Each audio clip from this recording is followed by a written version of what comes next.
Hier au grand rendez-vous Europe 1 CNews Les Échos avec Sébastien Chenu, nous évoquions l'affaire Bilongo, l'affaire de cet enregistrement, cette émission de 2 heures, la librairie africaine où le député insoumis dit plusieurs choses qui lui valent d'ailleurs un article 40 qui a été saisi par Mathias Renaud, député LFI, député RN pardon, qui saisit donc cet article 40 contre le député LFI Carlos Martins Bilongo quand il dit notamment que les gens du Nord sont illettrés et racistes, quand il dit que les personnes de couleur noire sont plus endurants et que c'est comme ça, que les personnes blanches devaient, s'ils n'ont pas fait suffisamment de gosses, c'est tant pis pour eux. Enfin, je vous passe la panoplie quand même de choses assez stupéfiantes et effrayantes que dit Carlos Martins Bilongo. Eh bien, nous avons cette fois-ci une autre affaire qui est révélée. C'est Danielle Obono, une autre députée LFI de Paris. Et elle dit qu'un des problèmes de la fête de l'UMA, c'est que c'est une fête blanche. Écoutez Danielle Obono lors de la dernière fête de l'UMA, c'était en septembre dernier.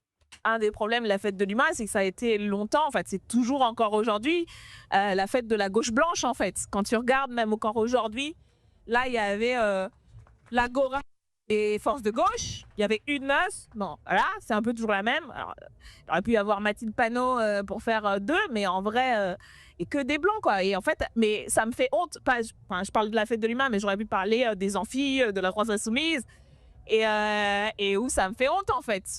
Ça me fait honte que, du coup, parce que ce qu'on renvoie de la gauche, c'est ça, et c'est ça que voient des millions de gens. Victor Hérault.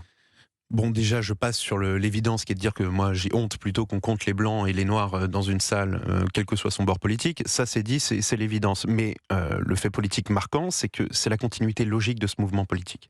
C'est-à-dire ça allait arriver, d'ailleurs la droite alerte la France Insoumise paradoxalement depuis un bon moment et la France Insoumise ne voulait pas l'entendre, les cadres de la France Insoumise, ça allait finir par se passer. Moi je me souviens de Rima Hassan qui face à Mathilde Panot disait lors d'une fête populaire, qui prenait le micro en disant notre mouvement a besoin, l'antiracisme a besoin de visages incarnés, pas de porte-parole éloignés de ses réalités. Sous-entendu, Mathilde Panot, porte-parole de la France Insoumise, est blanche, moi je ne le suis pas, je suis plus même de parler d'antiracisme que Mathilde Panot. Et vous parliez de l'affaire de Carlos Martins Bilongo, dans le même entretien, à la toute fin de l'entretien, au bout des 2 heures, Carlos Martins Bilongo fait une blague sur les fiches S, etc. Puis il se dit, mais d'ailleurs, moi j'ai un collègue, Raphaël Arnaud, qui est fiché S et qui pourtant est député. Et son interlocuteur en face lui dit, oui, mais lui il est blanc. Et Carlos Martins Bilongo acquiesce. C'est-à-dire que même au sein d'un même courant politique... Acquiesce en mode... parce qu'il est protégé. Oui, c'est vrai qu'il est protégé parce qu'il est blanc, donc lui il peut l'être alors qu'il est fiché S. Alors que si j'avais été moi fiché S, je n'aurais pas pu être député. Ouais. C'est-à-dire que là on se retrouve dans un mouvement politique qui est face à ses propres contradictions. C'est-à-dire que les personnes, je déteste ce mot, entre guillemets, racisées, en tous les cas non blanches, se mettent à bouffer les créateurs de cette propre pensée qui sont les blancs dans le mouvement. Donc c'est le racialisme poussé au paroxysme jusqu'à ce que la France Insoumise finisse par s'entretuer, puisque les racisés vont considérer, encore une fois je n'aime pas ce mot, vont considérer qu'ils sont plus à leur place dans ce mouvement que les blancs. Et c'est une, comment dirais-je, une illustration de plus, comme quoi le racisme anti-blanc n'est pas une légende. Mais non. Le racisme anti-blanc, comme le disait Sophie Primas, qui à l'époque était porte-parole du gouvernement, disait oui, ça existe. Mais le pire, c'est que vous direz... Et sa fille en était d'ailleurs victime. Mais le pire, c'est que vous verrez que les cadres blancs de la France Insoumise, eux-mêmes, ils ne se rendront même pas compte qu'ils sont victimes de racisme, et ils diront, mais non, mais finalement, elle a peut-être raison, peut-être qu'on devrait se mettre à l'écart, peut-être qu'on n'est pas légitime. Ils seront prêts à endosser... moi, je suis certain que ce sera le cas. On verra. Joseph Massescaron, votre point de vue là-dessus? Il y a une phrase très célèbre de Nietzsche qui dit « Les idées qui mènent le monde arrivent sur des pattes de colombe ». C'est-à-dire que des idées qui peuvent paraître extrêmement ouvertes, pacifistes, sympathiques, peuvent se révéler extrêmement redoutables et mortifères.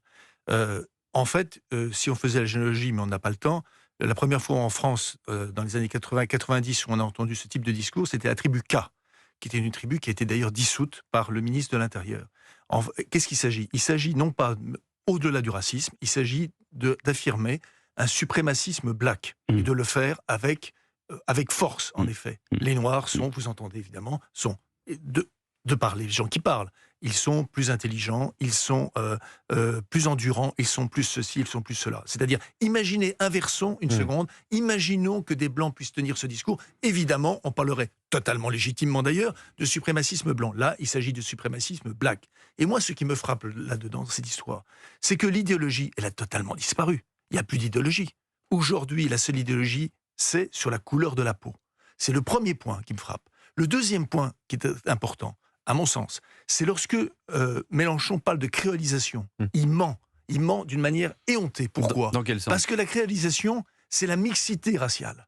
Or, ces gens-là ne veulent pas du tout de la mixité raciale. Ils veulent justement que les Noirs soient de plus en plus nombreux et ils ne veulent surtout pas. D'ailleurs, la meilleure preuve, pardonnez-moi, c'est que la France, où il y a encore 5 ou 6 ans, était le premier pays d'Europe des mariages interraciaux.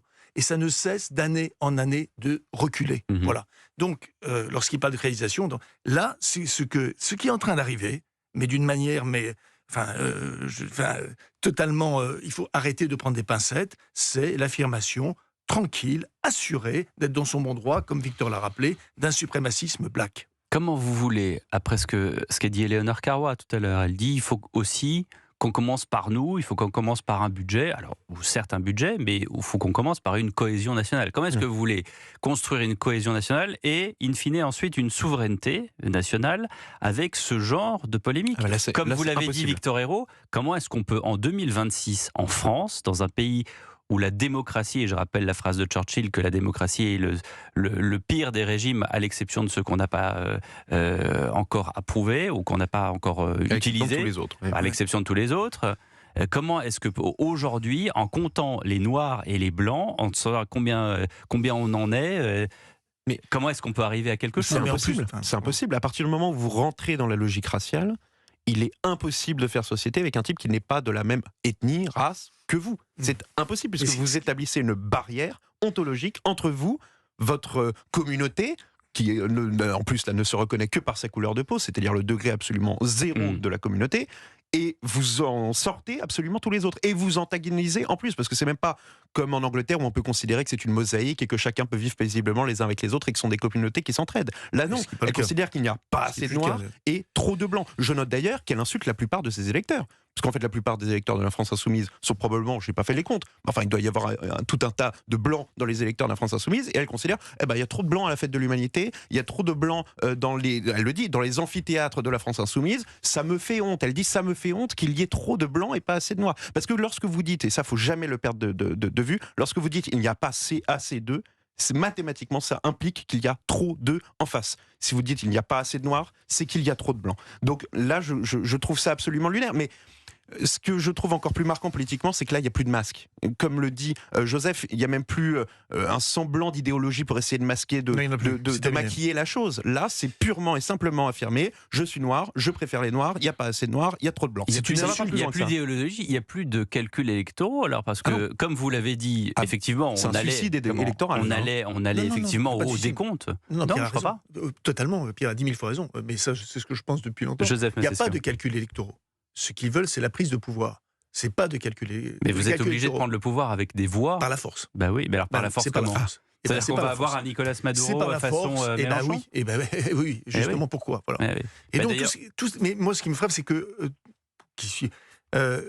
tout ça, c'est une insulte à la France, c'est une insulte à la mixité raciale en France. Je rappelle quand même que le grand opposant au général de Gaulle, à de Gaulle, c'était le président du Sénat qui s'appelait Gaston Bonnerville, qui était noir, il faut le rappeler à tous ces incultes qui sont là. On n'a pas le temps de l'écouter, mais nous avions également un sonore de Manuel Bompard qui, ce matin, chez nos confrères d'RTL, disait que dans cette semaine décisive pour le budget, le but pour eux, pour la France Insoumise, c'était de faire tomber le gouvernement. Donc ça rejoint exactement votre hypothèse. Mais la vôtre aussi. On fait le chaos, on fait le chaos, et on n'avance pas. On n'avance pas. Si, on a le temps de l'écouter. Tiens, écoutons Manuel Bompard ce matin.